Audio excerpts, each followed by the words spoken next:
Alright, hey, gay protagonist. So I watched at the end of Oak Street. And the part that I'm going to do with this, I guess it'll be technically a power review because I'm going to talk about a part in the movie.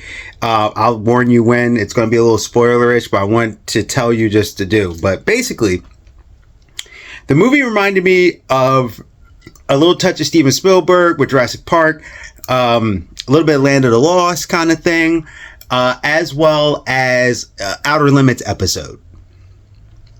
So, like any of those you could do, I could totally see with this. Now, this movie is supposed to take place in 1981. There was a musical choice that I was like, I don't think that song was out at that time. And I was right, but it was because they were pushing a point. So they put a song in there. It was close to it. It was like the same year, a little later or something like that. But a little bit before I was born. So I'm going to give you the overview. The movie was definitely very adventurous. It kind of hit the good parts of Jurassic Park. Those good feelings. It wasn't like the same level, but it was very fun. It was interesting. It definitely had a lot of 80s feeling to it and stuff like that, how they did it and everything. If you want a good, fun summer film, I would say this one was pretty good. It was an easy watch. It had some things in there. It's kind of flowy. Now, I will say that I felt like they changed certain, for lack of a better term, gender roles. So, in some aspects, I guess you could say. For example, the dad. Now, they did play this up. The mom was kind of hardcore a little bit. And the dad was kind of a bumbling idiot a little bit. Not totally, but enough that I noticed it. And they were trying to push the whole she's not a damsel in distress kind of thing. And I get it. And I'm not saying it was bad because she was very capable, but they kind of try to play it up. At least I felt like they tried to play it up a little bit, like the dad didn't understand that his wife was capable, but he was trying to do stuff. You find out later why he was trying to do things, and he's actually a good dude trying to do stuff. And she's a person that needed to find her voice. It felt like she had it, but she needed to like find it. That's how I could say. But in the end, they kind of, I liked how they balanced it. There was love, but there was problems, and it wasn't all peaches and cream. And I thought that was pretty decent. I did feel like for Anne Hathaway's character, her name was Denise, they really wanted to push home that she's like the fierce, I am woman, hear me roar, let me tear it up kind of heroine. But what I liked about it was it didn't feel like she was belittling as much as they were having personal problems. So she kind of jumped at him, but from a personal problem point of view. And they did have a hatch out. But she was strong. She reminded me of like an 80s heroine, like Ripley and stuff. Like she would do her thing when she needed to do it. Now the dad stepped up. When something went down, he was there. So it's like, that's why I was like, I think they did actually handle it pretty well. Yes, he was kind of the bumbling idiot, which is a lot of times you saw in sitcoms and stuff like that, and the mom was strong, but he had his strengths. And when it was time for him to step up, it was no hesitation. And so it was good. Like he did it. But Denise, they made sure Denise was like here. That doesn't mean the dad wasn't heroic or anything, but for some people that might be a problem. Whether because they're like, I'm tired of the whole girl boss thing or whatever, but I don't feel like she was a girl boss in my opinion. I feel like she was very strong. It's just that they really pushed it a little hard. I think my fork fell. But I don't think they pushed it as hard. But one of my biggest problems with girl bosses is that when they push them, it's always at a male's expense. They're like, yeah, well, see, I'm better than you. And it didn't feel like that. It felt more like she was a person who was trapped in her situation and everything was rough. And that was real. And that's what I liked. And I don't think that was girl boss. I just think she was a strong female character. It's just they did push it in the forefront a little bit, but I don't think it was enough to say, oh my God, girl boss. I think it was like, okay, they're really trying to make sure they hammer this home. However, I think it was fantastic. Like, I think she had problems with the family, the whole situation, and that's real stuff. That really does happen. The dad was having his problems. You find out some of the stuff he's going through later, which is real. And I think that's what I liked about it. I was like, well, these both are actually real problems. And now you put them in this crazy situation. You got to deal with it. Now, the daughter, I'm going to say it like this. If this movie was done in the 80s, the daughter would have been a boy. They did certain stuff with the daughter that would have been a boy. And especially in 1981, 82, nah, a girl would not be normally doing that. She would be looking at other stuff. Now, I'm not saying there's no women that would never do that or anything like this. I'm talking about for the time period and how things normally work. It was interesting. They changed like the neighbor, the pretty girl that they always do in the 80s. She was black, and normally she's not normally black. You know what I mean? She's normally like white, but she may look a little different or something. So I thought that was interesting. And it was a 80s movie shot with modern day sensibilities, but I don't think they overly pushed it. But there were some things I was like, I saw what you did there.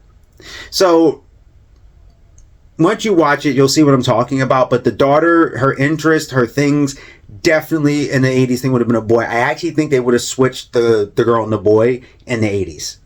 The boy did stuff. He wanted to be braver than what he was and everything like that. And I thought they all just did a great job. But in all honesty, if they were going to have one be a girl, it would have been the little brother. And the older one would have been the brother. Like, that's how they normally would have did it. Or two brothers or something like that. I think for this, though, they wanted to give you an 80s old school, like I said, Steven Spielberg, Outer Limits kind of feeling thing, but with some modern sensibilities. Overall, I think they pulled it off. Now, I'm going to get into this other particular portion if you want to know, just to give people a heads up on it. So, my rating, I had a good time. I mean, there's some critics glowing this through the roof. It was definitely a fun movie. Would I watch it again? Yeah.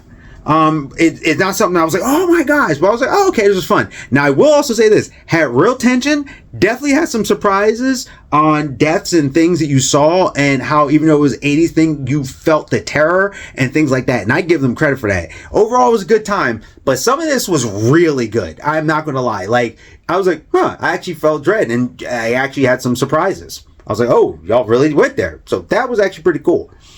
Now I'm going to get to this one spoiler portion. 5, 4, 3, 2, 1. Okay, you've been warned. You already got my rating. All right. So here's what I mean by the daughter. They put the LGBTQ thing in there. Felt tad forced, just a tad.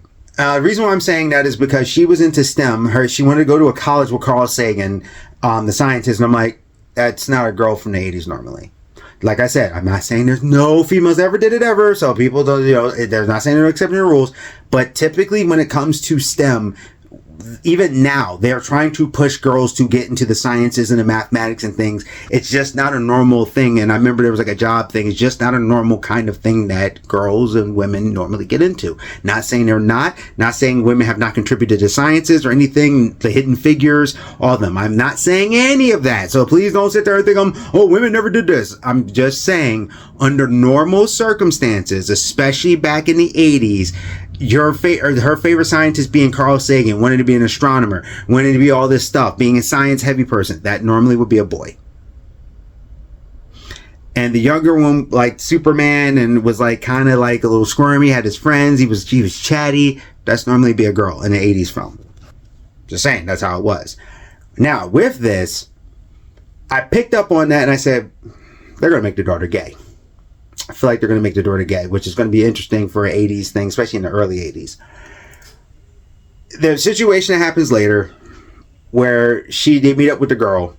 The boy is he really likes the girl, so he's trying to say something to the girl, and they're like basically ignoring him, and they're just all about each other. They're looking at each other. In the car, she's listening to the one song, and she's emphasizing the she thing, and I'm like, okay, that song isn't out yet. Yeah, that's hit number 2. And number 3, And of course, it's the black girl, and they're like staring at each other, and they're longing, and they're constantly with each other. And the brother kind of felt like he was getting put to the wayside. Situation happened where everybody was alone in their own rooms because they were going through a very hard, traumatical situation. And the brother was looking for something, and he looks and he sees the two girls, and they're crying together, and they're with each other, and they're consistently, every time one wanted to leave, the other one jumped to the other one, and I'll see you on the other side, babe, and stuff like that. And I was like, okay, that's what I meant by the modern sensibilities. It wasn't too bad. It was a little on the nose, but then again, 80s movies can be a little bit on the nose. I felt like, because a couple people in the theater, I did hear, they were like, oh. I was like, we're gay people in the 80s. Yes, it's a little different. Yes, it would have normally been a boy. Yes, it was a little pushed, especially because it was a black girl with a white girl, and then thing, I get it. But the way they acted like teenagers and stuff like that, I'm like, yeah, that's how teenagers would act. Especially in a traumatic situation, they're going to really cling to each other, and they're going to like it. I didn't like that they kind of threw the little brother to the wayside, though. That was a little funky for me, because it was too quick. Like, they meet in the night, and then all of a sudden they're like in love. Like, that's where I had a little issue. I felt like that they were so like, no, you can't leave. And I was like, whoa, that's a little too strong. That quick, within like 5 hours, you know? And they'd never even seen each other before. The brother seen the girl, but they like that, like, you know what I mean? But overall, I thought that was it was a good way to do a twist, like I said, a modern twist on an old trope. You have the girl that normally was being interested to be the boy, now she's the girl. You have them, the lesbian thing and stuff like that. And I was like, that's not terrible. Like, I'm talking about me. It was like, I'm like, no, it's actually cool. Like, I don't mind seeing this. It felt on the nose, but it didn't feel like they punched me in the nose. You know what I mean? It felt like an 80s movie where they would do the love stories. They would be on the nose. So that's just the other warning. If you're a person that's really sensitive to that, like, I can't stand this in any movie. Well, take it and get over it, or do it.